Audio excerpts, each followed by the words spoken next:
We're now going to look at the dynamics of aircraft. So this is the motion of the aircraft through the atmosphere.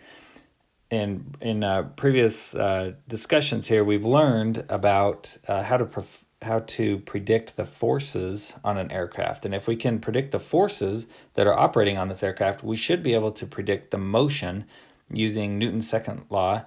We should be able to predict the motion and the trajectory of this aircraft. And so that's what we're going to cover in the following lectures here. So let's start off. In order to do this, we need to have a coordinate system. Previously in previous work, we've used aerodynamic coordinates, where we've had x pointing aft and y up and z out the left wing. We're going to use the dynamics coordinate system here, where we're going to have, let me just draw an aircraft here. So there's my aircraft here. We're going to attach this coordinate system to the center of gravity of that aircraft. And we're going to have x pointing out the nose, y out the right wing, and then z out the bottom of the aircraft, okay? We're going to call this the body fixed coordinate system. And so we're going to subscript that with B.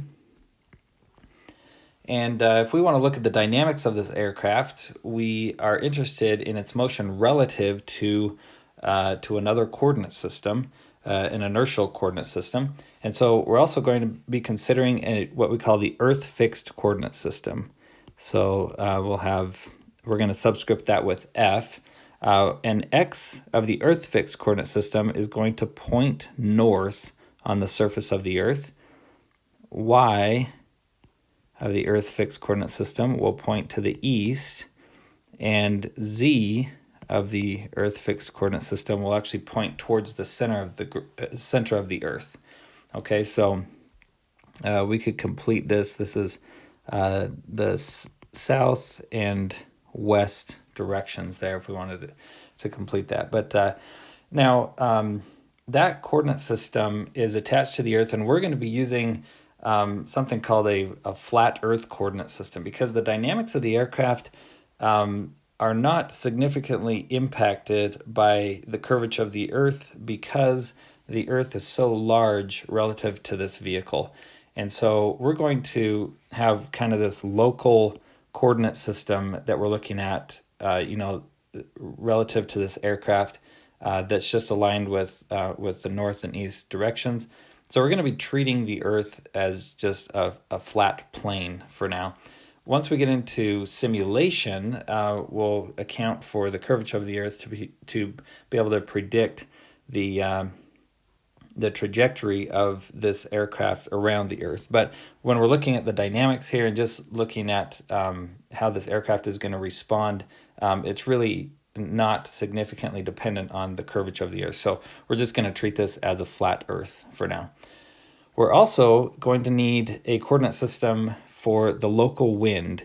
And that coordinate system we're actually going to keep aligned with the Earth fixed coordinate system. So we'll have the same orientation, and we'll subscript that with a W. And so this is our wind coordinate system. That wind coordinate system moves relative to the Earth fixed coordinate system with some velocity vector, okay? And but it never rotates, so it remains parallel to this Earth fixed coordinate system, but it moves according to the local wind. And then we're going to assume that wind is constant across the aircraft, so that this entire aircraft is experiencing the same wind vector. And if we know the velocity of the aircraft relative to the local wind vector, we can add that velocity vector to the wind vector to get the vector or the motion of the aircraft relative to the ground. Okay, so the way we would write that is that the velocity on the ground is equal to the velocity of the aircraft plus the velocity of the wind coordinate system. Okay, so this is the coordinate system that we're going to be using. Now, we know that the forces and moments on the aircraft actually are independent of the orientation of the aircraft relative to the Earth. They actually, the forces and the moments are a function of the local velocity of the air relative to the aircraft. Okay, and so we express that a few different ways. One of those, I'll just say it's the local air velocity here. And there's two different ways that we define this local velocity. We can define that in terms of its components, so Vx body fixed, Vy body fixed, and Vz body fixed. Or we can define it in terms of a total velocity, and then two aerodynamic angles, alpha and beta. Okay, so we're going to talk about these two different ways of describing the velocity and how to go between them. So if we're given one, if we're given the information in body fixed coordinates, these three components of the vector, we can compute the total velocity and the two aerodynamic angles.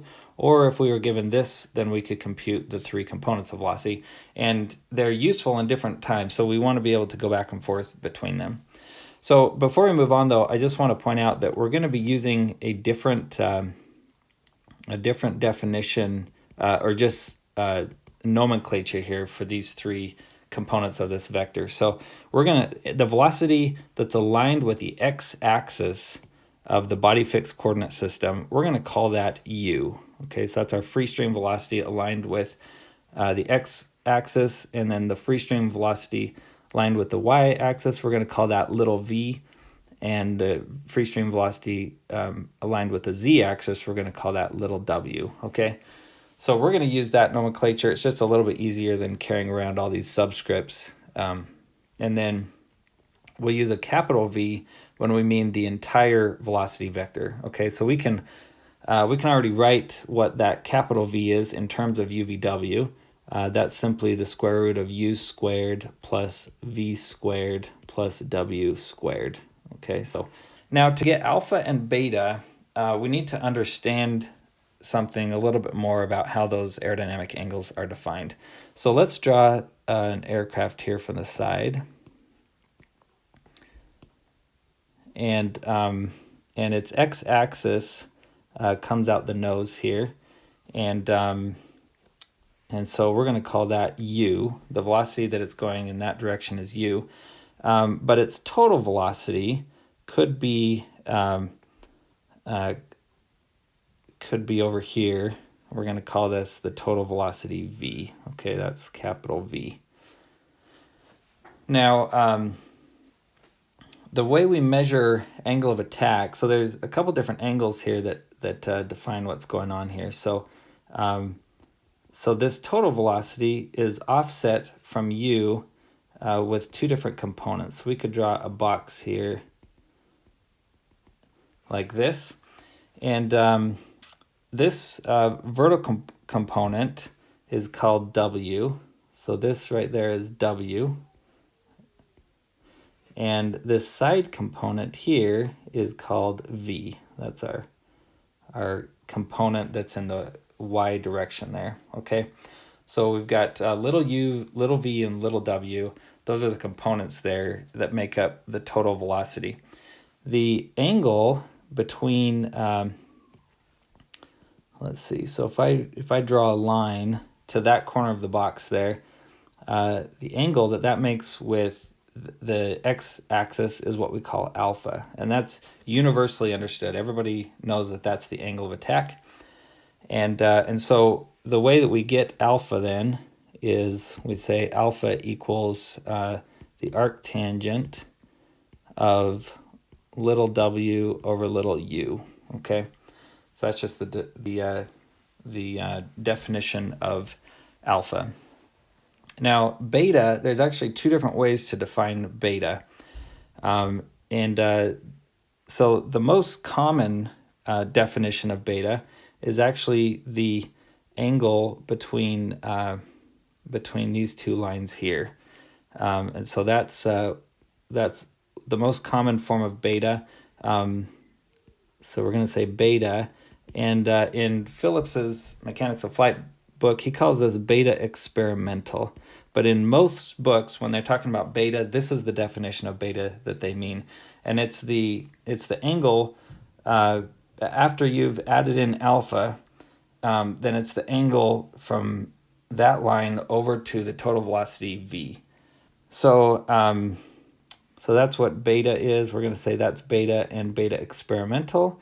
And the way that you compute that is from, we would use sine, it's the arc sine of little v over capital V. Okay, so it's the angle between the little v and the capital V. But there's another way to define beta, and it's a way that's more analogous to the way that alpha is defined, and it's a measurement between. So I'll draw another line here to this corner right here. The angle between that corner and U, so right there. In most books, they call that beta sub f, meaning the flank angle. And in Phillips's book, he calls it beta sub a, meaning analytic. And that's because it's the closest, it's basically analogous with how we've defined alpha. So the way you calculate that is, or the way it's defined, is the arctangent of little v over u. Okay, so you can see that these two definitions are analogous here. The way that we've defined alpha, and everybody defines alpha this way, there's no question about that. And so if you wanted to equivalently define beta based off of v, see, alpha is a relationship between w and u. And this flank angle, or analytic beta, is a relationship between little v and u, the same way that alpha is a function of w and u. This beta, which is the traditional beta, or what Phillips calls the experimental beta, this is what's easier to measure because it's the angle between, after we've rotated our model by an angle of attack, it's the angle of this axis relative to the free stream velocity. Okay, so anyway, these are just two different ways to define beta, and it's just important to recognize what you're using, and so you know how to apply it. Okay, so we're going to try to stay consistent in our application of beta and be clear about what we're using as we as we apply beta in different scenarios. So we've now shown how to get alpha and beta from u, v, and w. Now let's find out how we get u, v, and w from alpha and beta. So u, if we're using the analytic version of beta, or the flank angle, that's equal to v times the cosine alpha times the cosine of beta analytic divided by the square root of 1 minus sine squared alpha sine squared beta analytic. Okay, so this is if we're going to use the flank angle or beta analytic. Okay, this is how we get u. Little v then is computed from capital V times cosine alpha sine beta analytic, and then the same denominator here. And little w is equal to capital V times the sine of alpha cosine of beta analytic, and the same denominator.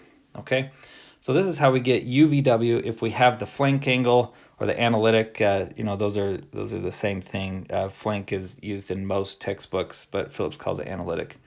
Now, if we have what most people call beta, or what Phillips calls beta experimental, then UV and W can be computed from V cosine alpha cosine beta E, little v is equal to capital V times sine of beta E, and little w is equal to capital V sine alpha cosine beta E. Okay, so this is how we now get u, v, and w if we have alpha and either value for beta. Now, I want to point out that the small angle approximation for both of these is equivalent. So it doesn't actually matter. Well, first of all, if alpha is 0, then these two definitions here are identical for u, v, and w. It doesn't matter which beta you're using. If alpha is 0, then the two definitions for beta here are identical. But if alpha is non-zero, if we apply a small angle approximation for both alpha and beta, it turns out that we still get the same small angle approximation. So for example, let's look at u, and if we use a small angle approximation here for alpha and beta, then this term goes to 0, and we're left with the square root of 1 in the denominator, which is the same with these two. And then in the numerator, we also have a 1. So the small angle approximation for u is just that it equals v, okay, capital V. And we would get the same if we plugged in small angle approximation for these two, which would just be 1. For v, if we use a small angle approximation, we can see that this term goes to 1. This is just beta, so we get capital V times beta. And we get the same thing here, capital V times beta. So this is the analytic and this is the experimental. So in either case, it's just going to be capital V times our value for beta. And then for W, the small angle approximation gives us capital V times alpha. So it actually doesn't matter how beta is defined if we're going to use small angle approximations for beta, okay? Which is what we're going to do most of the time for fixed wing aircraft, because they usually fly at relatively small angles of attack and side slip angles. Where this becomes important is if you want to look at the dynamics of an aircraft at large angles of attack or large side slip angles, which are also very important in aircraft design. So if you're looking at fighter aircraft, that are doing some crazy maneuvers, then something like this can be very important to keep in mind. You want to make sure you're using the correct definition for beta. But for most of what we're going to study in this class, it's really not going to matter, because we're going to use the small angle approximations and assume that we are at small deviations relative to some equilibrium flight condition. So the small angle approximations then that we would get out of this are that capital V is equal to U, alpha is equal to W over U, and beta is equal to little v over capital V. Okay, so these are all approximations, but these are our small angle approximations that we'll be applying quite often in this course. Okay, so we've gone over some coordinate systems here, definitions of alpha and beta. And what we're going to be covering now in the following lectures is the dynamics of aircraft. We're going to be covering four main things. The first is that we're going to apply Newton's second law. So F equals ma, and that will give us the equations of motion for how this aircraft should move. That we can solve for the acceleration or the motion of that aircraft based off of the forces that are operating on that aircraft. In order to do this, we have to, or in order to understand the motion of the aircraft relative to the Earth, we need to discuss the orientation of the aircraft. And so we'll be discussing that.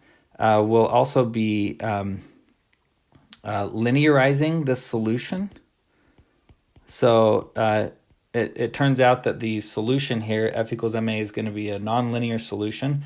And so we're going to simplify that and linearize it and assume that we're just going to look at small deviations around some trim angle and drop out second order terms, and that will simplify the equations significantly and allow us to learn some really interesting things about the dynamics of that aircraft, as long as the deviations from this equilibrium flight path are small. And finally, we're also going to be non-dimensionalizing the solution. Okay, so these are some things to be watching for as we walk through this process of studying the dynamics of aircraft flight. And then from this non-dimensional linearized solution, we're going to be able to predict some interesting modes of the aircraft in a dynamic sense. And so anyway, that's kind of how this will all wrap up then.